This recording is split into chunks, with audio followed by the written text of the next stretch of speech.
Hey everyone, welcome back to A Case of Distrust. Shipman had told me that Green had died the previous night at midnight. His case remained unsolved. As much as I despised Green for trying to use me as cover, the facts still nagged at me. Shipman wanted me to meet him at headquarters, so I figured I would.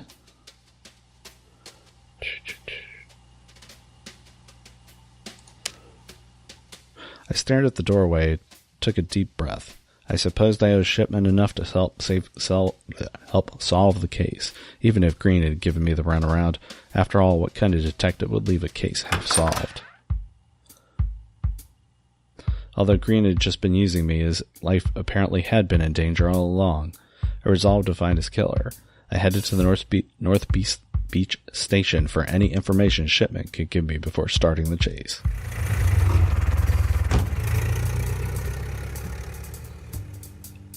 I flagged a taxicab and was on my way. I thought about chatting with the driver to pass the time. As I went to talk to the driver, I noticed a periodical on the seat next to me. One of the magazine's contributors took great offense to Coolidge's position on immigration, but before I contradict him, she wrote, "Let the president himself tell you his ideals," as part of his annual message. She quoted Coolidge, "America must be kept American. For this, I propose it is necessary to continue a policy of restricted immigration, based on either a prior census or upon a record of naturalization.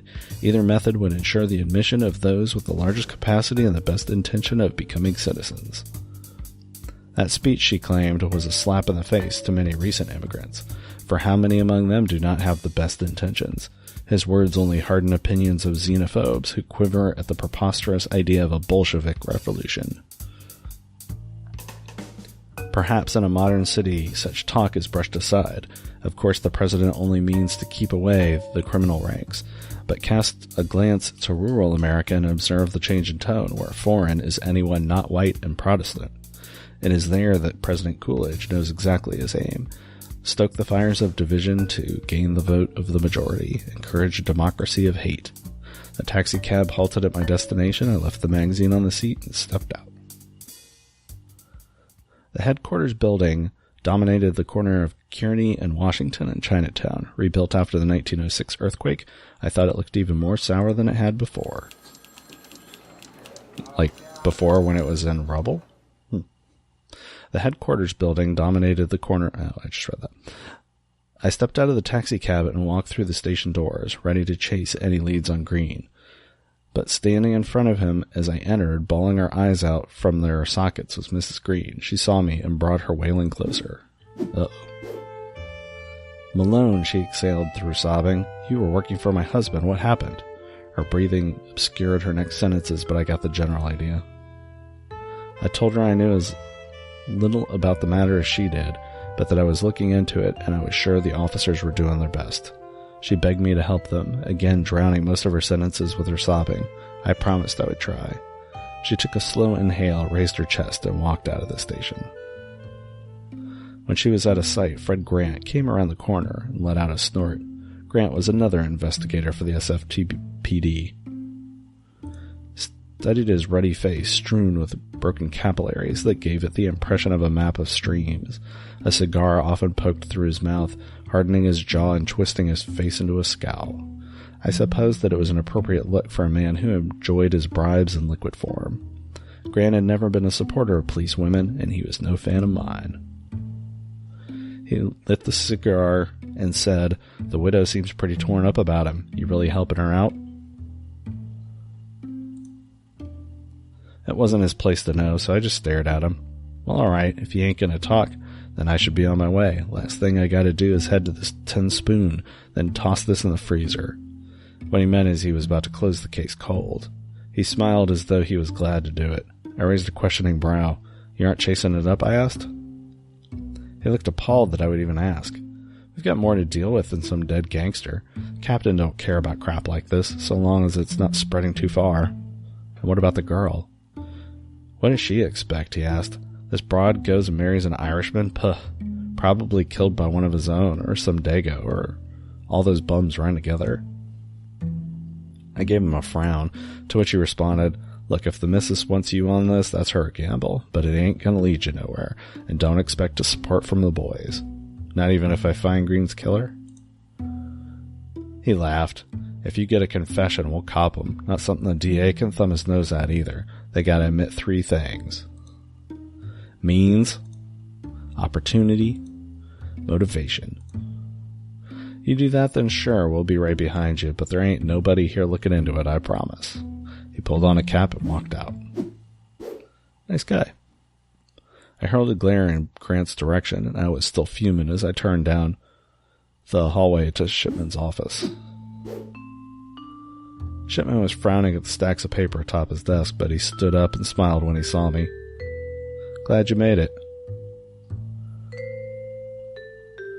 I asked him what he found in the case thus far. He laughed and motioned at the paper stacks, not in any way related to Green. Piled under the trash now, nobody's looking into Green's case here. I must have scowled a mean look at him because Shipman was quick to shake his head. Not that the case is dead, PC, but Captain has no one on it. Even Grant's coming off as soon as he can. We're underwater with other bunk. So you have something for me? Not true. Department still did the regular foxtrot. Oh, so I have nothing for him. Yeah. He tossed me a beige folder. Inside was a large black and white photograph of Green's face, muscles relaxed and eyes closed. It looked almost normal, apart from his flattened hat behind his head, and the dirt and grass behind that. The report behind the picture noted 3 important clues. Green died at midnight the previous night. I cursed myself that I had been so close to stopping it. Second, that Green was killed with 2 .45 caliber bullets to the chest. Those slugs weren't from a pea shooter. Green was killed by a mean gun. Finally, that Green was found this morning laying in Washington Square Park. That was only a block away from the Tin Spoon. I noted each of these facts and gave the folder back to Shipman. All we got, Shipman said, laying the folder back on his desk. Can pinch the gunman if you could prove the case, but you gotta solve it without much support. Don't have time to help either, he sighed. No point coming back here until you got your man. I never had much support from the department anyway. Well, Shipman sighed, at least I'm for you. But listen, we need a confession on this one. Captain don't want to run around. Right. Grant mentioned that they had to admit how, why, and when they killed Green. That's it. Prove that. We'll pick him up. Never been on a murder before, right? Can get tense. Just know, if you accuse someone but can't prove everything, they'll turn like a switch. Might like you one minute but hate you the next. Chatting with folks is your easiest route to more information, but won't get any banter after you accuse someone of murder. So be careful of who you accuse. Could make your case harder if you go the wrong way. Alright, I get it, I said, and I internalized it. And remember, Shipman concluded, plenty of lies out there, but you can contradict means, motives, and opportunity with anything in your notes. I thanked him and walked out of his office. I stood outside the police station and went over the mantra. I had to prove means, motive, and opportunity for anyone I suspected of the murder. Once I found all 3 for a single person, I'd have them licked. I started out to begin the chase. Okay, let's go. Let's go to Green's house. Maybe we can take a look around. Mrs. Green had pleaded with me at the police station. I hoped she would be more helpful than she'd been the other day.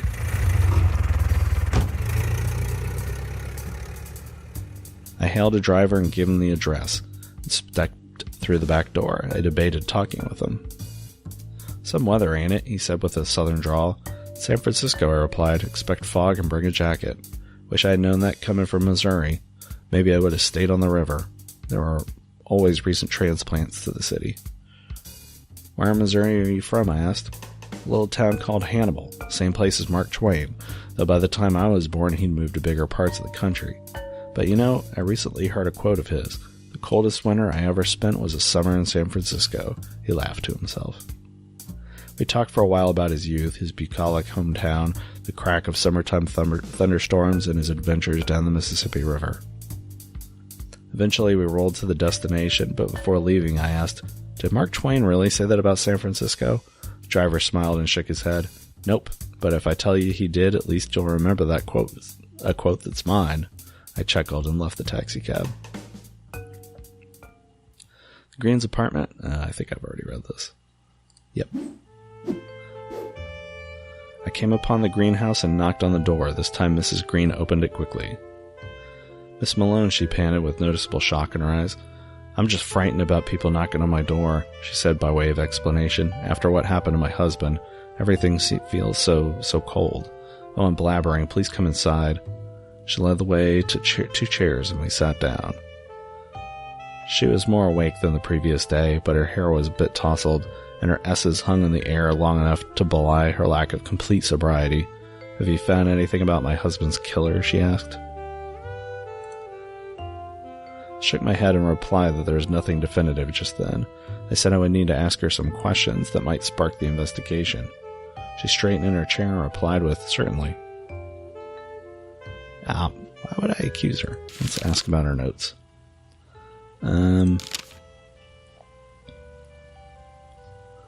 Let's see. Let's see what she knows about the stuff that Connor told us. Let's come about the note. Your husband received a threatening letter. I told her that's why he came to me. She sobbed. I know, the police told me the details this morning. That Connor had gotten a letter, that he had begun bootlegging again, and that he thought a man named Redstone Sable was after him for it. It seemed they told her everything. I turned the conversation to a different angle. Okay, so apparently she doesn't know anything about this stuff?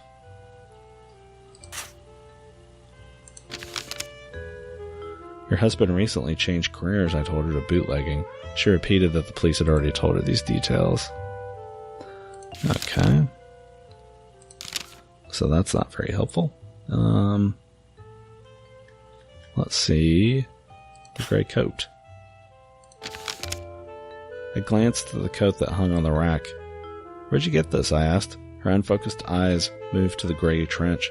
Connor brought it home one day. It was too small for his frame, but I thought it looked swell on me. Seems built for a man, I said. Sure, but it's the freedom age, darling. We can wear anything or even nothing at all. Okay.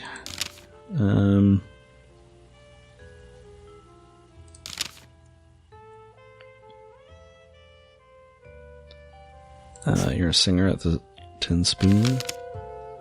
You're a jazz singer at the Tin Spoon? I asked. She gave a languid nod. I was wondering how she'd started singing, so I asked.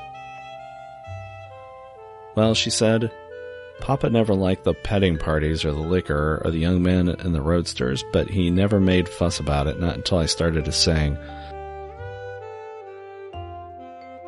That's enough to get a girl disowned. I supposed I was a teenage prima donna looking for attention, she sighed. You never liked singing? I questioned. Oh, but I love it, she said as she breathed in a smile. The lights, the shining dresses, the dancing, it's all marvelous. And for a young girl craving attention, there's no better cure than the spotlight. Her face beamed. I supposed I understood that. I nodded and changed the subject back to the case.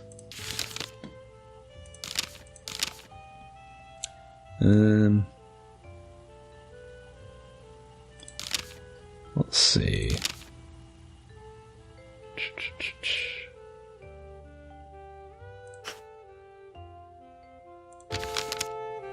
It seems your husband was from St. Louis, I put to her. She squirmed but said nothing, so I pressed her. Mrs. Green, I'm investigating his death. You're right, she sighed. He had told me he was out from the east, though he lied to everyone else. He claimed he had to flee from his past. I never asked the details, so that's all I know. You're the first person I've told. He also had 2 train tickets to get there, I continued. He wanted to return? Well, those tickets had no date planted on them. She paused, looked at me from underneath long lashes, and continued. He was thinking of going back there. I guess whatever trouble he had was blown over. But I refused. I told him I wanted to stay in San Francisco. Whenever Connor and I quarreled, a sharp, wavering inhale cut off her sentence. Well, he kept them around to brandish, to show me that he loved me and that he stayed here only for me.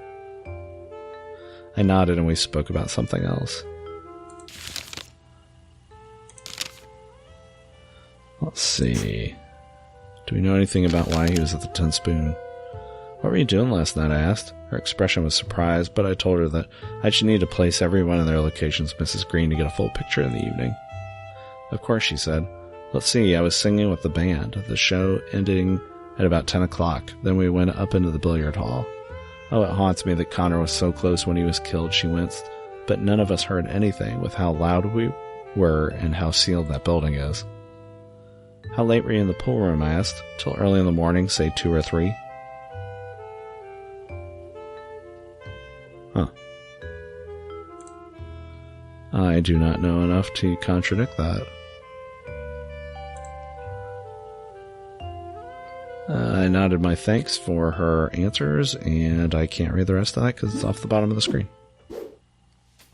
Looked around the room, still a chaotic motley of mismatched items. Wonder if she'd mounted if I took a quick look.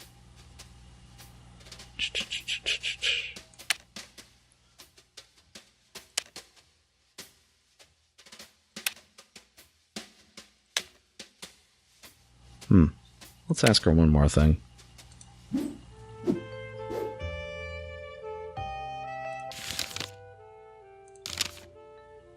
Let's ask her about the empty bottles. I mentioned the bottles on the ground. Yes, I'd make a terrible housemaid, she said. It's hard for a working girl, you understand. Many ways I did, but my clutter was less inebriating, and I told her so. Sometimes the vocal cords need a little lubrication, she smiled. Huh.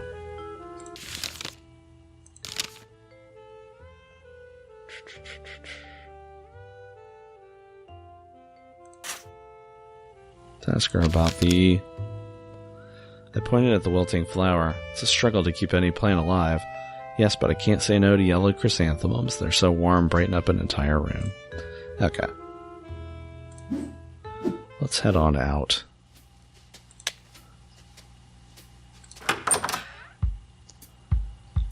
We can go to the Tin Spoon Lounge and check out her alibi. I'm not suspecting her, but you never know. Green could have been killed outside, or Green had been killed outside the Tin Spoon. I could go there to look for clues for his murder.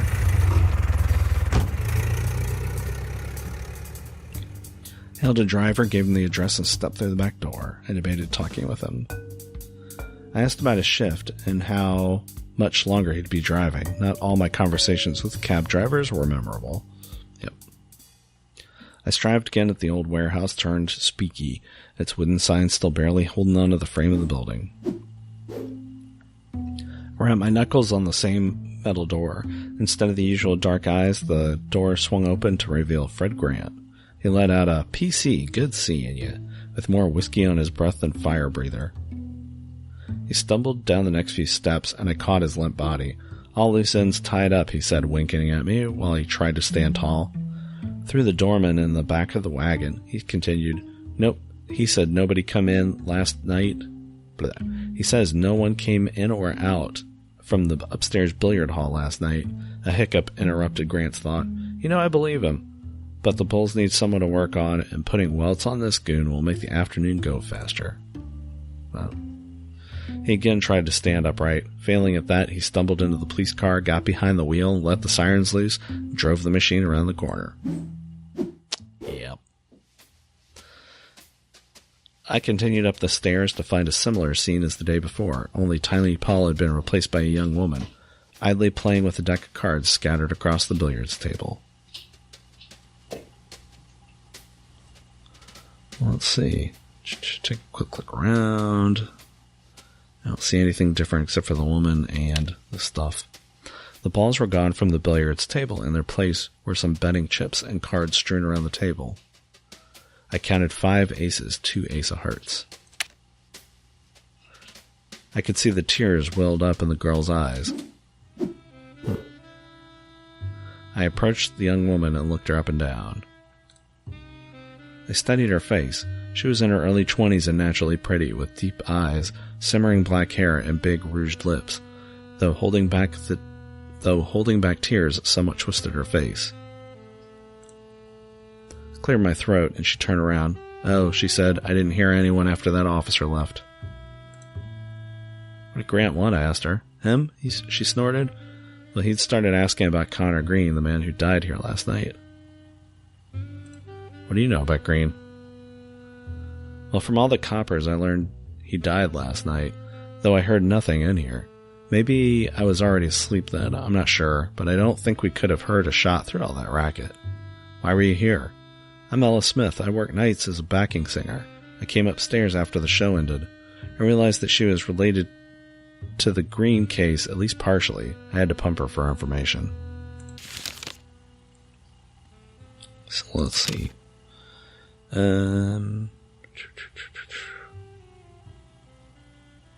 So let's ask her about...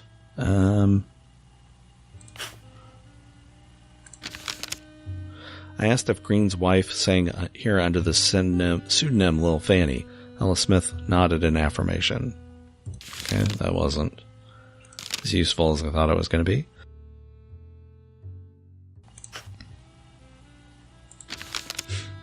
Green was killed around midnight, I told her. Do you remember anything from then? She turned red in an instant. Midnight was the time I sang all by myself to the crowd up here. How do you know it was midnight? I asked. Well, last New Year's Eve at exactly midnight, me and Lil Fanny, you know, our lead, did a swell duet for the boys. They wanted to hear it again, but she wasn't around to sing it, so I did it alone. Aha. Lil Fanny wasn't around? I asked. But the doorman said nobody from the billiards room left last night. Ella shrugged. Maybe she was in the toilets? I didn't go looking for her. Look, I never get to sing lead. They don't let us Chinese girls doing that. So I took my chance. How could I turn it down, she asked. Well, anyhow, after that song is when I really downed some gin. I didn't much like it, but they said it was good for me, and I was riding high with everyone watching. I don't remember much after that. I thanked her for the tip. So you claim you were in here at midnight, I asked? That's right. I nodded and asked her something else. Okay. Let's see. Statements. Don't know anything about that.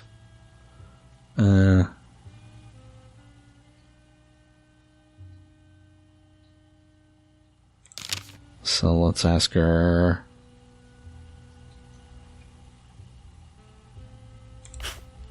Paul wasn't here. Where's Tiny Paul? I asked. I need to see him. Paul's likely as tired as I am. After the band finished downstairs, we all came up to play poker.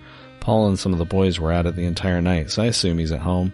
I asked if she knew where Paul's home was, but she shook her head. No, Paul and I aren't close. I took her at her word, and I asked her about something else. Well, I gotta find all kinds of information. Cards on the table.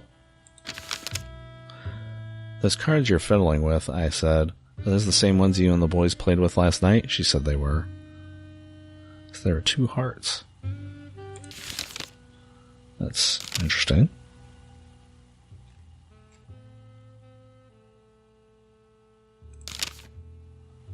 Let's see. Does she know anything about the wine? She does not. Okay, let's see.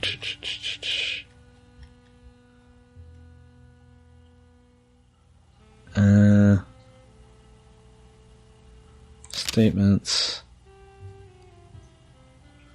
I don't suppose she knows anything about the letter. No. Okay. Let's let her alone. Turn back to the room. Let's just make sure nothing's changed here.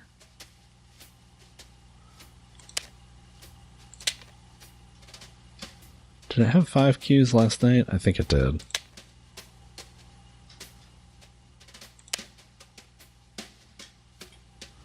Okay. Where to now? Could check out Stable. See if he's got to say anything. Thought we might get to check the murder scene, but I didn't see a way to do that.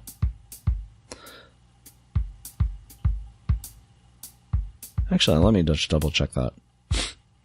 We're already here.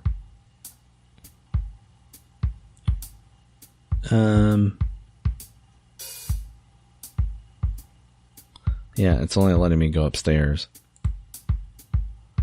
Okay, so we're gonna go to the barber shop.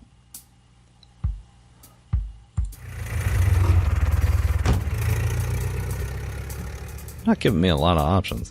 I gave my address and let's skip the talk this time. I closed my eyes and leaned on the window until we arrived.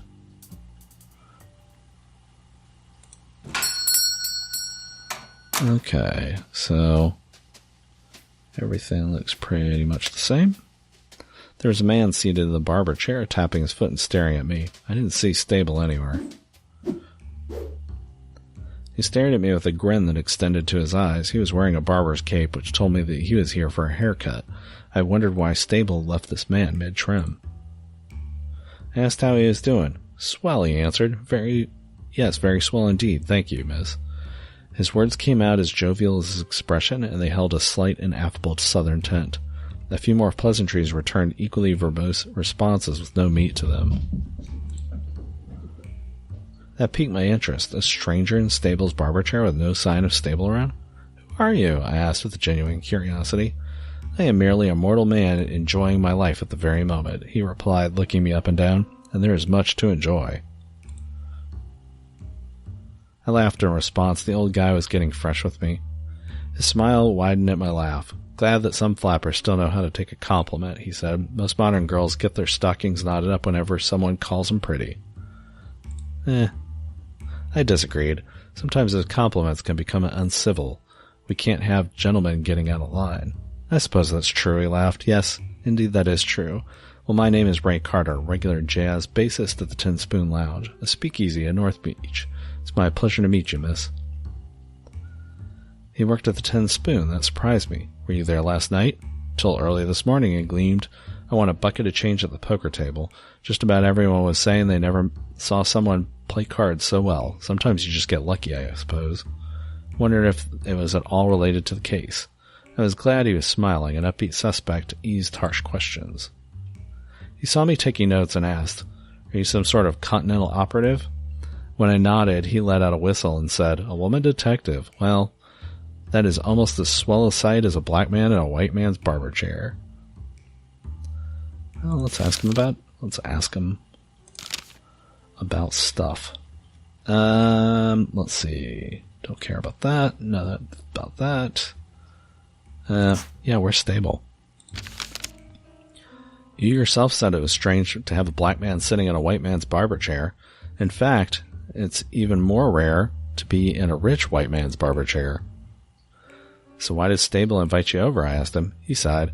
You know, white men will smile and be nice to you, but never treat you as an equal, no matter your education or background. That is, until they require something of you. What does Stable need from you? I asked. Oh, I like you, miss. You get to the point when it matters. But you're fun all the same. There is much, much to respect in that. I was glad that I'd nurtured his friendship. Stable wants to know about Connor Green, he asked. He continued, how Green died and why, you see. He knows that yours truly was playing at the Tin Spoon last night. Stable wanted to ask me some questions this morning. Well, now, how can I refuse such a fantastic request? Where did Stable go? He was here, congenial and unhurried. Then he received a telephone call and said he had to go and check on something that was at the Tanforan racetrack. He told me to sit here tight until he returned, and here we are. I nodded, thanks. I like how one of the three options we have is just to accuse anybody. Okay, Tin Spoon. Let's ask him about cards, since he was winning. How much did you win last night? Oh, a heap of it. And how many aces did it take to get you there? His face showed genuine surprise. You know that Tiny Paul is a mean-spirited, no-good, black-hating son of a bitch, he said. He pays us pennies, but wants us to be good and smile for him. Well, I'm not having that, miss. No, I am not having that at all. Yeah, I took him for a ride, and I feel no remorse for it. In some ways, it's all part of the game. I said that it was all right, but Tiny Paul might see it differently. Ah, come now, you wouldn't tell him, would you? I'm not going to tell him. I don't see a reason. He smiled. Well, now you are all right. More than all right, it seems. I just nodded back, and he sighed relief. You know, I bet I had no reason to cheat last night, not with the way Ellie kept distracting him. Yeah, he was very distracted indeed. Ella Smith and Tiny Paul have something going on? That girl throws herself into him like she'd throw water on a fire. I noted that and then changed our subject of conversation. Oh, she said she didn't know him very well. Okay. Okay. Know anything about where Tiny Paul is? Sorry, miss, I don't know nothing about that. Okay, let's check these statements out now. You know anything about Redstone Stable? Connor Green suspected Redstone Stable of wanting him dead. Whatever dealings that either of them had, I knew nothing about them. Okay. What do you know about Mrs. Green? Yeah. Okay. How about, did Redstone Stable ask about me? Nope.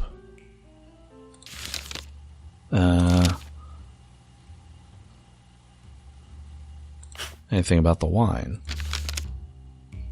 Nope. Should probably go and stop telling everybody that the wine's not legitimate, but...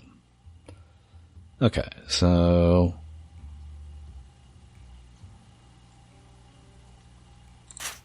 Let's ask about, was Fanny there? Ella Smith tells me little Fanny wasn't in the billiards room at midnight, I put to him. I remember her being there at the beginning and end of the night, but I cannot keep track of everyone at every time. If Ella seems sure, I have no reasons to doubt her.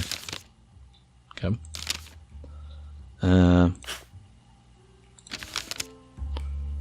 Yeah. Let's see.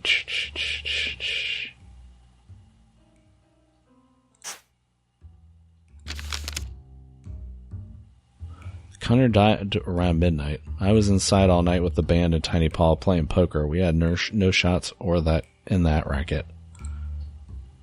Okay. I'm starting to wonder if everything... I hope there's some things I could contradict that are not true. Because if they're just telling me every single time that somebody's lying, that's going to get easy. Let's see. Green was found nearby. Green kicked the can near midnight, I said. Right, yes, he nodded. You told me that already. We were all in the billiards room at that time. I nodded and asked about something else. Okay. See, nobody left. Yep, same thing. Okay, I think we did everything. I decided I could come back later. God, I hope he's not still here, waiting. Let's go. We can go to the racetrack, but I want to go back to Green's house first. See if we can get some more information from her about not being honest with us.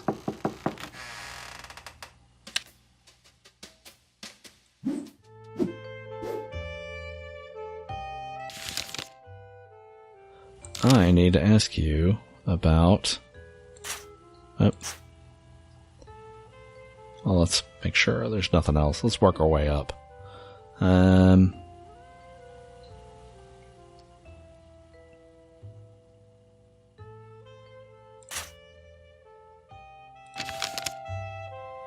I was really hoping they would, confirm each other's stories.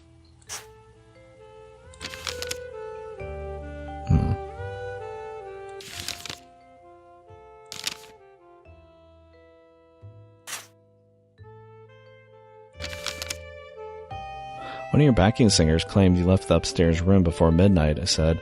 That's not true, she said defiantly. I was there the entire evening. She seemed quite sure, Mrs. Green. She sang to the drunken boys without you there. But I asked our doorman, Miss Malone. He said nobody left the upstairs room. You doing your own digging, I asked. She blushed. I just have no confidence in the police. Anyone, if nobody came from upstairs, that eliminates anyone in the pool room.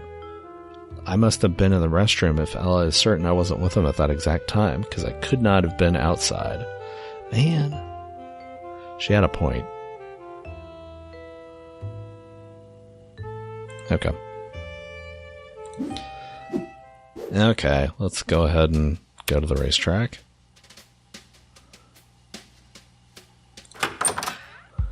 Well, maybe we should circle back after we talk to everybody the first time. Stable is the Tanforan racetrack near San Bruno. I could ride over there and talk with him.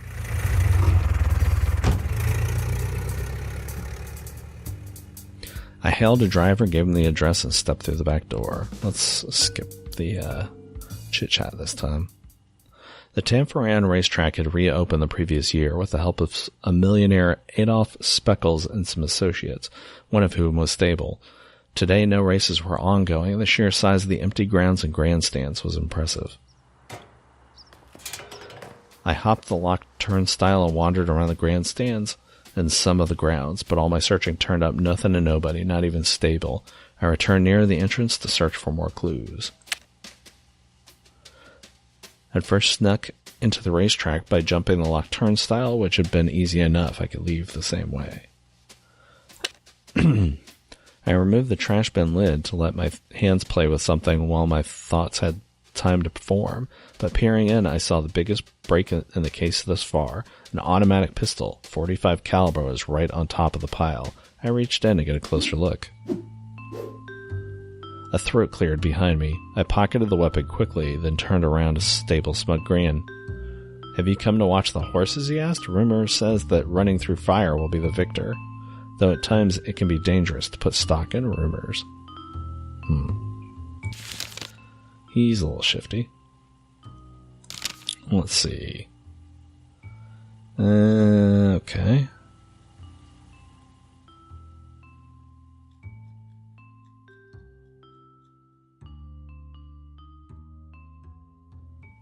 Let's check out some statements. How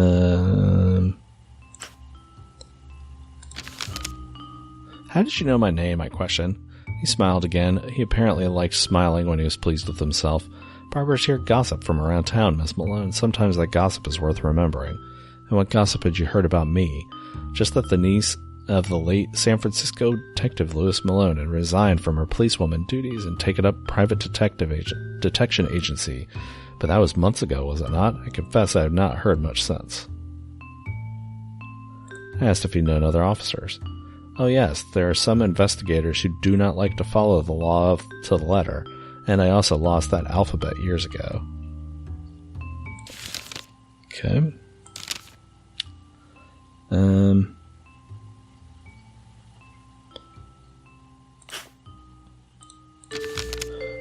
Ray Carter told me something interesting I put to him. He says you got a wire from someone and rushed out, leaving him mid-trim. For the first time, I saw Stable frown. "Well, business and pleasure sometimes mix, Miss Malone. Yes, I was telephoned for a maintenance issue, but that's all sorted now."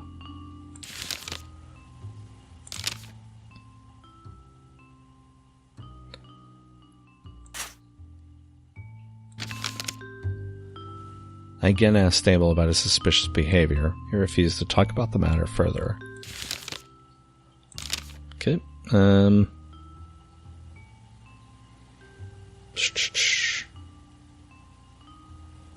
Yeah, unfortunately, I don't know much about this. Let's see. Threatening letter, I already asked him about. Bootlegging scheme, you know anything about that? Green claimed that you're a bootlegger, I stated bluntly.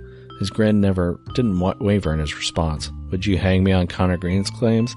I may do some gambling on the side, and I may be good at it, but nothing illegal there, I assure you." "And you don't know anything about Green's own bootlegging?" Stable shook his head. I didn't think he'd ever answer a question straight. Okay.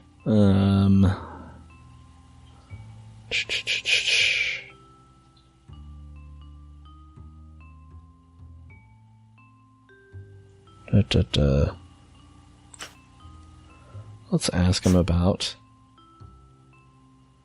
Or he was at midnight. I told him that Connor Green was found near the Tin Spoon, the coroner reporting the time of death around midnight. "That is a late hour," Stable said. "Miss Malone, I'm always fast asleep in my bed at that time of night." "So nobody was there with you?" "No, I was alone." In response to my raised eyebrow, he continued, "I would never lie to you, Miss Malone. Of course, it would be just as difficult for you to disprove my story as it would be for me to prove it, and we live in a civilized nation that requires your proof, not mine." Stable may have had an opportunity to kill Green, but I'd have to first place him concretely. I assure you, I was at home asleep at the time. I let his statement slide just then and asked him about something else. There's probably something to be said about getting people to commit to their alibi, and then if you find out something later, then come back and ask them why they're lying. Let's see, do you have a 45? Green was shot last night, I told him. Any chance you know the piece that plugged him? Miss Malone, he said, I am not the sort to be associated in any way with a pistol. Stable wasn't budging, so I decided to pursue a different course.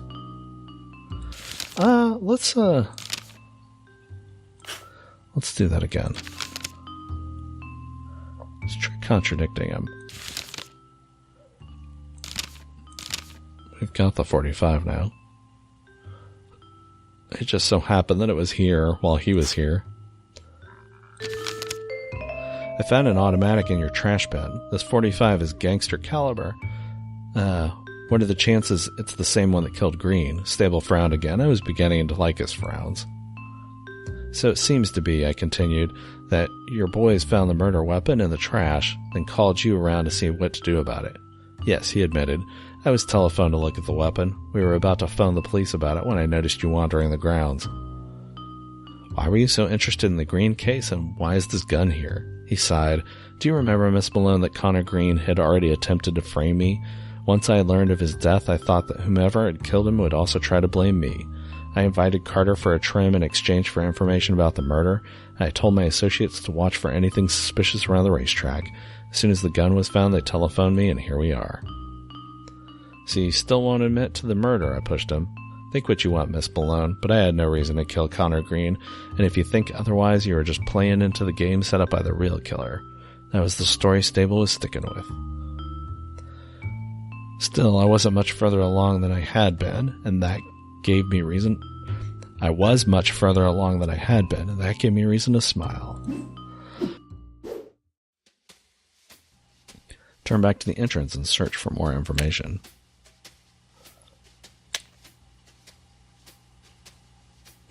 Yeah, I think it's going to be time to head back out.